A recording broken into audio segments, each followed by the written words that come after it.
ஓம் சைராம், ஜெய் சைராம். என் அன்பு குழந்தையே, இந்த இரவோடு இரவாக எல்லாமே ஒரு முடிவுக்கு வரப்போகிறது. இவை கேட்டு எனக்கு நன்றியை மட்டும் சொல்லி நீ உறங்கப்போ. எல்லாம் உனக்கு நல்லதே நடக்கும். விடியல் உனக்கான விடியலாக, நல்ல விடியலாக அமையும். நீ கேட்டதை கொடுக்கும் விடியலாக அமையும். நீ நினைத்ததை நடக்கும் வகையில் நல்ல விடியலாக நான் உனக்கு அமைத்து தருகிறேன். திசை தெரியாமல் அலைந்து திரிந்து கொண்டிருந்த உன்னை இன்று எனது நேரடி பார்வையில் வைத்திருக்கிறேன். நீ தன்னம்பிக்கையோடு இரு. எதிர்பார்த்து கிடைக்கவில்லை என்றால் எதிர்த்து போராடு. பயந்து ஒழியாதே. எதற்காகவும் பயப்பட வேண்டிய அவசியமும் உனக்கு இல்லை. ஆசை, இன்பம், துன்பம், துயரம் இதற்கு எல்லாம் முடிவே கிடையாது. இதையெல்லாம் தாண்டி வந்தால்தான் நீ தேடி வந்த அந்த அற்புதமான, சுகமான, நல்ல வாழ்க்கை உனக்கு கிடைக்கும். அன்று என்னை நீ முழுவதுமாகவே புரிந்து கொள்வாய். விரும்பிய வாழ்க்கையை நீ புரிந்து கொண்டு பிறகு ஏற்றுக்கொண்டு அனைத்தையுமே சகித்து கொண்டு கடந்து வந்து விட்டாய். இனி உனக்கு எதற்காக கவலை? எதற்காக வீண் பயம் உன் மனதில்? நான் தான் இருக்கிறேனே. என்னை நீ ஏன் மறந்தாய்? எவ்வளவு வேதனை, எவ்வளவு துயரங்கள்! இதிலிருந்து நான் உன்னை மீட்டு வந்திருக்கிறேன் தெரியுமா? நீ மீண்டு வந்திருக்கிறாய். அப்படி நான் உன்னை கைவிட்டு விடுவேன் என்று எதற்காக நீ பயப்படுகிறாய்? இனி நடக்கப் போவதை பார்த்து நீ வியந்து போகப் போகிறாய் பார். தைரியமாகவே இரு. நீ ஜெயிக்க பிறந்த என்னுடைய பிள்ளை. உன்னை தேடி நான் வந்து விட்டேன்.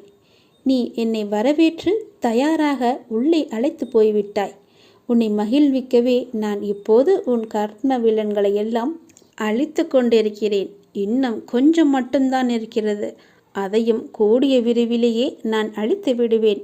உன் கர்ம பலன்களை விலக்கி உன்னை அனைவரும் வியக்கும் வண்ணம் உன்னை உயர்ந்த நிலைக்கு கொண்டு செல்வது என்னுடைய பொறுப்பு. இது என் மீது சத்தியம். நீ கவலைப்படாமல் இரு.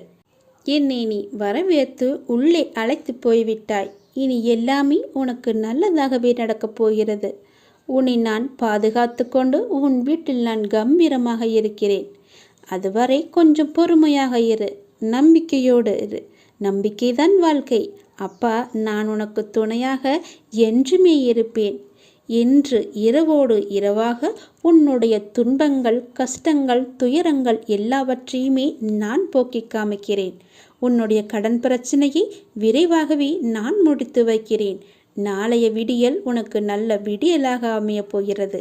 நன்றாக நிம்மதியாக நாளை நடக்கவிருக்கும் அற்புதங்களுக்கு இப்போதே இந்த நொடியே எனக்கு நன்றி சொல்லிவிட்டு நீ உறங்கச் செல். இந்த இரவே இதை கேட்டுவிடு. நாளை நடக்கவிருக்கும் அற்புதங்கள் ஒன்றல்ல, பல. அதற்கு எல்லாவற்றிற்கும் சேர்த்து இப்போதே எனக்கு நன்றி சொல்.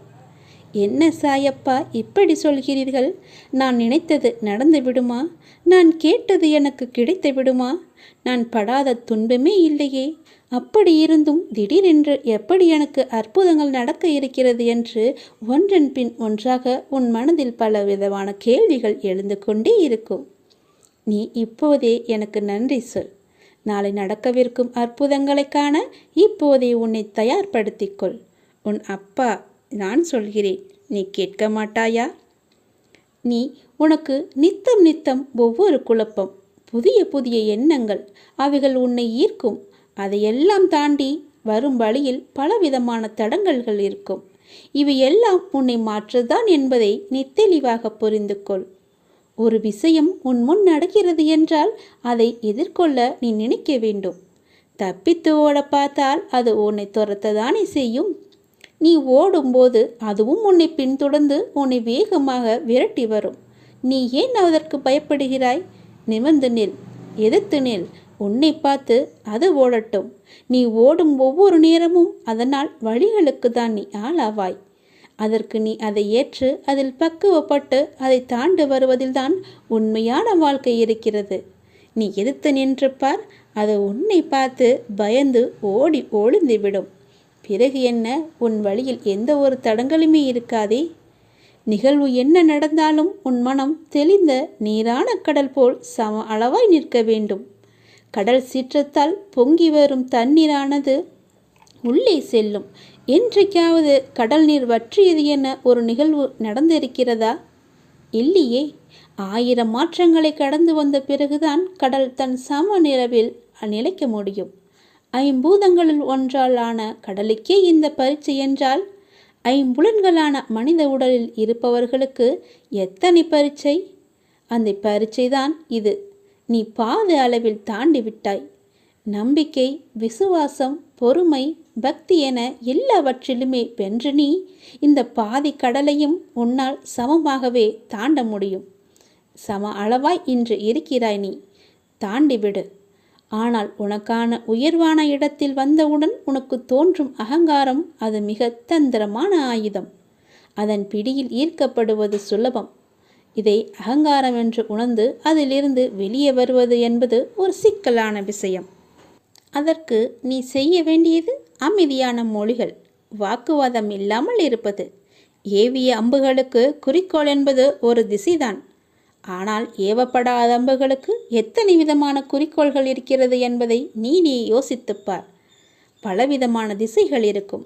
எந்த வழியில் வேண்டுமானாலும் அது செல்லலாம்.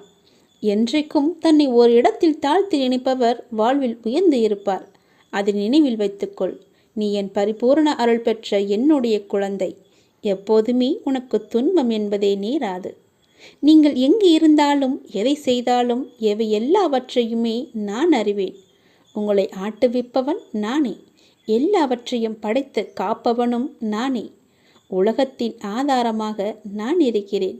எவன் என்னை மனதார நினைக்கிறானோ அவனுக்கு எப்போதுமே துன்பம் நேராது. நீ எந்த நேரமும் குழப்பத்திலேயே இருக்காதே. நீ நினைத்தது கண்டிப்பாக நிறைவேறும். நாளை கண் வெளுத்து எழுந்து ஒரு அதிசயத்தை காண்பாய். அந்த அதிசயம் உனக்கு நல்லதாகவே இருக்கும். சந்தோஷமாக உறங்கு. நிம்மதியாக உறங்கு. உன் பக்கத்திலேயே உன் வருடிக்கொண்டு நான் உன் அருகிலேயே இருக்கிறேன். என்னை நம்பு. என் வார்த்தையை நம்பு. நாளை நடக்கவிருக்கும் அற்புதங்களுக்கு நன்றி சொல்லிவிட்டு உறங்க செல். இன்று இரவே இப்போதே எனக்கு நன்றி சொல். நீ நன்றாக இருப்பாய். ஜெயமாக இருப்பாய். உன் அப்பாவின் ஆசீர்வாதம் என்றுமே உனக்கு இருக்கு. நல்லதே நடக்கும். நன்றி சொல்ல மறவாதே கண்மணி.